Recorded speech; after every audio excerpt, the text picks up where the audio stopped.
what's up everyone? Just a quick announcement before we start the video. We have officially launched our DBZDOODS Instagram and Facebook pages. So if you want to keep up with our updates about our tournaments or regionals or anything Dragon Ball related, maybe spoilers or our reactions, just go ahead and follow our Facebook and Instagram pages. Both links will be in the description of the video. So thank you so much for supporting us and checking us out, and enjoy the video. Don't forget to like and subscribe. Hey, what's up everyone? We got Spencer and Felipe here. Spencer finished in second and Felipe finished in third. They are two really good DBZDOOD members and they performed really well at Portland. They were one of the few that went, and we're going to be showcasing both their deck profiles because they both played basically the same thing but just a couple cards that are different. And Spencer, you want to say something? So we played HiruVeggies, as you can see, and we played 3-card difference, and it was mainly ratios that were different. And they're all cards that we did play in the deck itself. So to start getting into the deck, it's the main veggie package, the 4 Kaba, 4 Khalifa, 4 Kale, and then outside of the green veggies, it was 3 Gohans. I played 3 while Felipe played 4. It was an amazing card against SS3. Because you rush them down before they can get a big advantage. And Felipe opted to play 4 because he wanted to capitalize on that. And do you want to say any other reasons why you played 4? Sometimes players will try to stall you out from awakening, so being able to apply pressure as well as getting to the awakened state is just as good. And because it's critical, not like the 1-drop Kaba from the earlier sets, you don't give them 2 cards, you give them nothing. So whether they combo to block it or whether they just take the crit, it's all advantage on your side. And against Vegito, the Vegito lock deck, I played, they were trying to stall you out with that, and I would always go Gohan, try to hit the Vegito, and then use the second energy to summon the Fu, and keep it getting advantage while putting pressure on the Vegito. Even if they Senzu Bean, I still get something out of it. And cool. It was just one way to get out of the lock, and that was the most predominant deck at the regional. Alright, cool. And then I played 3 full power energy, and I believe you played 4. I ended up playing 2. Sorry.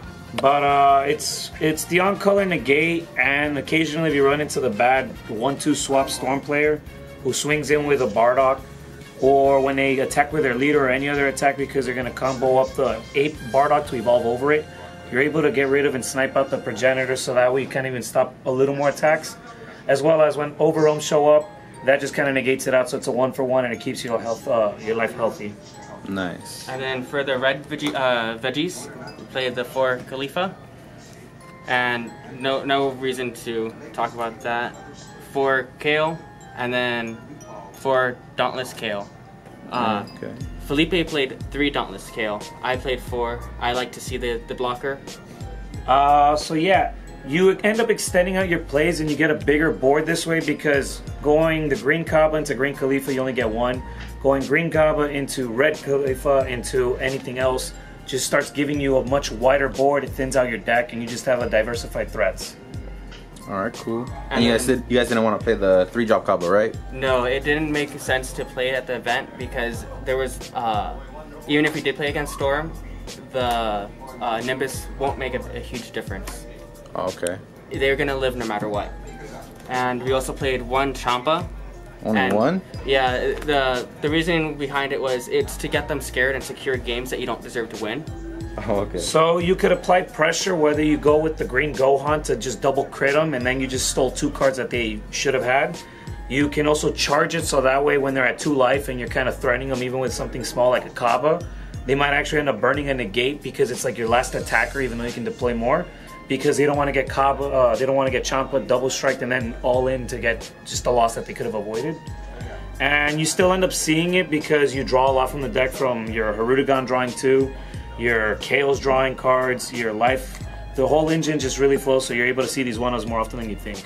Nice. And then during the event, did you ever think that you needed another one or to see it more often? Well, I usually sided it out. If in my side deck, it would make sense why. And it wasn't a need more card, because after they saw it, they were scared for the rest of the games. Oh, okay. That fear tactic. Okay. Yeah. Cool. So following up to support is going to be the blue side that just makes the deck go even faster than need be. 4 Flute, it's the first card in the game that's going to be limited, so clearly you want to play the broken stuff. And it can count for so many things, and people realize, because in other decks it's just bounce back boo, play boo, so it's kind of like a pot of greed. In this deck, that's the bare minimum. It gets better with the more setup you have, and we can explain that later. Your next card is going to be the Senso Beans, because this card is just busted for offense, defense, and every combo. And it was probably a set design from like God knows when. You can end up untapping 2 green energies, so that's another Kaba, even if you end up losing your 1 blue for the turn. But on turn 3, you can play out Kabas number 2, 3, and 4, and your board just explodes, and like outside of Nimbus, like there's really no other card that can handle that. Your next one is going to be Unyielding Trunks. Kind of like Senso Bean, where sometimes you only need that 1 extra energy. It combos up, and you're not really scared of losing it out, because it's a combo deck. You're throwing your cards to theirs, and you're getting more out of it than they can, and they end up handling, and you just grind them out. And last one, a big reason to play the deck is the Super Combo. It's not even arguable. It's basically the broken Super Combo of the game so far, because you end up drawing 2, so you're able to see your deck much better. And it fuels your overwhelm. You get to see the cards you need to look for. It lets you dig deep. And sometimes you don't even play the super combos and you're still winning games. Last ones on the overwhelms are going to be 1 copy of Time's Choice. She allows you to do one of 2 things, which is apply pressure as a free overwhelm. So sometimes you can tap out, and it's still 15, so it threatens Awakened Leaders.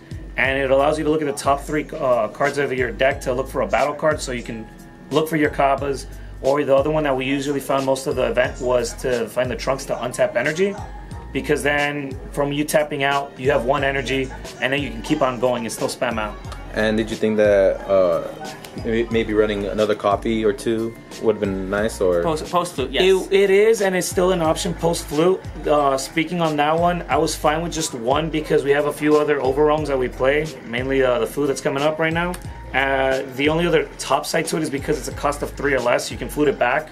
So in case you kind of have like a slower hand, it still helps find cards to unbrick it and unlock it for the next turn. Like I fluted back the Time Choice a lot, and if I didn't see the foo at all the entire game, I would flute her back just so I have a guaranteed overwhelm next turn. Oh, okay. Moving on to the next one, we said we got Scientist Foo. He is just kind of busted for the overall mechanic compared to most other ones, because he's already naturally 25, which is a sweet spot to want to attack leaders, because they have to commit cards. He draws you 2, so it allows you to keep on finding more combo power, finding more combo pieces, looking for Kaba, and he's a double strike, so he also goes for game on those last 2 lives. And getting up to 7 in your overwhelm isn't even that hard, because you're pitching cards as you're trying to combo off, and even if you didn't kill him that turn, your opponent will usually try to contain your board, so they'll try to kill off your Kaba or kill off your KOs. So they'll naturally build up the overwhelm for you, and then on your next turn it just gets better, because you get a big threat for like free. So you'll play 1 out, you get rid of all of your drop area, and then your opponent just trying to manage the board, fuels him, so you can even just start off your turn by playing another Scientist Foo. Okay, nice. And that's it for the main deck, right? Yes. Yeah. Cool. And the side deck was a little bit different for both of us, but the gist was 2 Father-Son Kamehameha.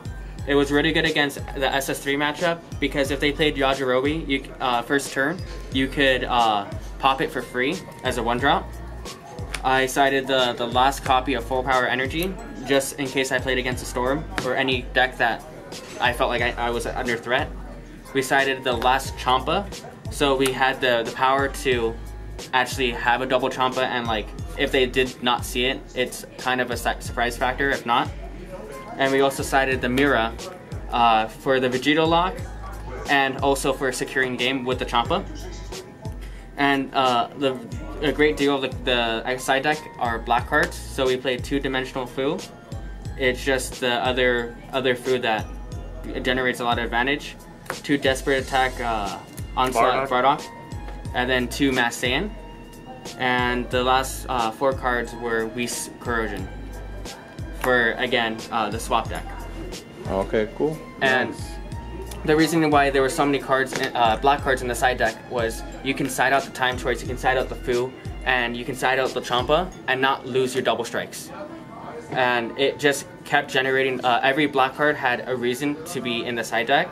Like this card would get rid of all blockers, or field, so it made sense to play it. The Fu made sense to play it against like androids, for example. You get cell chained, and then you still have removal plus more pressure back on them, and it swings the tempo back on your game even though you're on low resource. And then Mass Saiyan would also go in when you're starting off the turn for the game against 1/2 swap Storm, because you'll generally be able to live a turn or two without much pressure, and on your follow-up turn you're able to just drop him and then warp out the Goten, so almost all of their card advantage and selection is gone, and now they have to play fair and you're winning that match.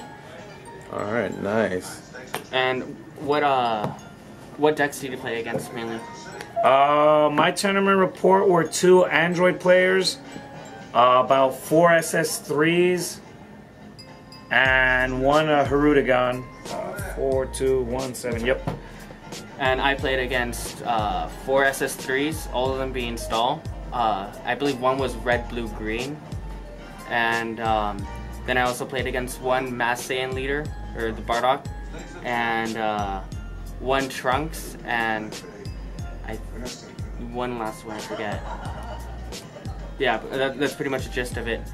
And we both played against the stall deck the most, and this deck had a fairly good odds because they couldn't Burgano us because KO would get rid of it. Okay, cool. So SS3 is probably like one of the better matchups. If you run into SS3 and they end up flipping their energy and you see like a Bergamo, or like it's the control version, you honestly feel like you're just got a free 40 minutes to enjoy yourself because it's such a favorable matchup to you. It's kind of a joke. All right. Well, are you guys going to be going to any other regionals? We should be trying to fix up our schedules to be able to go to Vegas. If you want to try to see us out over there, give us a shout out. We're usually chill dudes and we can talk, play games, whatever you want. Nice. Speaking about shout outs, any shout outs you guys want to give out now that we're at the end of the video? Well, obviously the organization DBZDOODS and Gen X Gaming for sponsoring us. They came through and gave us the cards we were missing for the decks, and new ideas that we didn't think of. I also like to shout out Jeff Lena because he gave me some of the tech choices that I made in the side deck that made the difference in the end of the tournament. Another shout out goes out to Halo 13. It's located over here at Burbank. You'll probably find us almost every Saturday playing here. If you ever want to try to play, get better, we'll give you a hand, we'll give you a shout out. And another one that we're doing as well is we're giving out this as a giveaway. So just make sure you guys like, comment, subscribe to this video, and you'll be entered to win this beautiful Team Wars mat that we got at our last Team Wars that we actually won as well. And we actually have another mat that we're going to be giving out as well. This is a top 32 mat. For the month of August? Yeah, August. And it's pretty nice. That's Ultra Instinct Goku. It's really cool. To enter for this one, you just got to make sure you're subscribed to the channel. And comment down below. And also it's gonna be given out, this one's gonna be given out once we reach 1,000 subscribers, which we are almost there. Just keep on giving us love, guys, and we're growing as a channel. Our name's getting out there, which is really cool. And like Felipe and Spencer said, shout out to our team, Gen X Gaming. You can find them on TCG Player. They have really good prices for Dragon Ball, Yu-Gi-Oh! I think they have Magic the Gathering, but nonetheless, check them out, TCG Player. And Halo 13, we're here every Saturday at 5:30. If you want to chill and play against us in California. And yeah, we'll be going to other regionals. I think the next one we're all dead set to go on is to Vegas. And we're going to try to make a strong showing and maybe win the event. We have a lot of really good players that have been topping a lot lately. So you'll see Spencer and Felipe over there, and thanks to Spencer and Felipe for the deck profile and making us proud. You. And that's pretty much it, guys. So like I said, like, comment, subscribe to win the Team Wars mat, and we'll probably give out the winner in the next video or two once this video gets a little bit known out there. And that's pretty much it. Thanks for watching, and we'll see you guys next time. Later, dudes. See you, dudes.